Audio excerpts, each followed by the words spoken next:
கடலூர் மாவட்ட ஆட்சியர் அலுவலகம் உள்ளே நுழைந்த மர்ம நபர்கள் ஆட்சியரின் பெயர் பலகை மற்றும் அங்கு நிறுத்தப்பட்டு இருந்த காரை அடித்து உதைத்து சேதப்படுத்தினர். கடலூர் மாவட்ட ஆட்சியர் அலுவலகத்திற்குள் புகுந்த மர்ம நபர்கள் தமிழ் மற்றும் ஆங்கிலத்தில் வைக்கப்பட்டிருந்த ஆட்சியரின் பெயர் பலகைகளை அடித்து உடைத்துள்ளனர். மேலும் ஆட்சியரின் நேர்முக உதவி ஆய்வாளர் மற்றும் மாவட்ட வருவாய் அலுவலரின் நேர்முக உதவியாளரின் பெயர் பலகைகளையும் அடித்து நொறுக்கியுள்ளனர். அதேபோல் அங்கு நிறுத்தி வைக்கப்பட்டிருந்த சுரங்கத்துறை அதிகாரியின் அரசு வாகனத்தின் கண்ணாடியையும் மர்ம நபர்கள் உடைத்துள்ளனர். இதுகுறித்த புகாரின் பேரில் கடலூர் புதுநகர் போலீசார் வழக்கு பதிவு செய்து விசாரணை மேற்கொண்டு வருகின்றனர். இரவு காவலர் விடுமுறையில் சென்ற நிலையில் இந்த சம்பவம் நடந்துள்ளது குறிப்பிடத்தக்கது. கேரள மாநிலம் மலப்புரம் பகுதியில் 50 லட்சம் ரூபாய் மதிப்பிலான போதை மாத்திரைகளுடன் ஒரு பெண் உட்பட 5 போலீசார் கைது செய்திருக்கின்றனர்.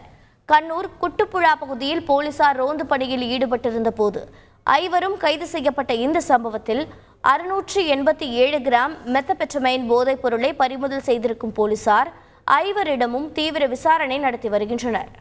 துறையூரில் சாலையில் 2 சக்கர வாகனத்தில் சாகசம் செய்த இளைஞரை போலீசார் கைது செய்தனர்.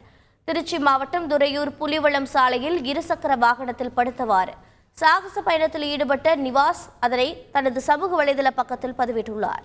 அந்த வீடியோ சமூக வலைதளத்தில் வேகமாக பரவி வந்த நிலையில் அதனை பார்த்த போலீசார் நிவாஸை கைது செய்து 2 சக்கர வாகனத்தை பறிமுதல் செய்துள்ளனர்.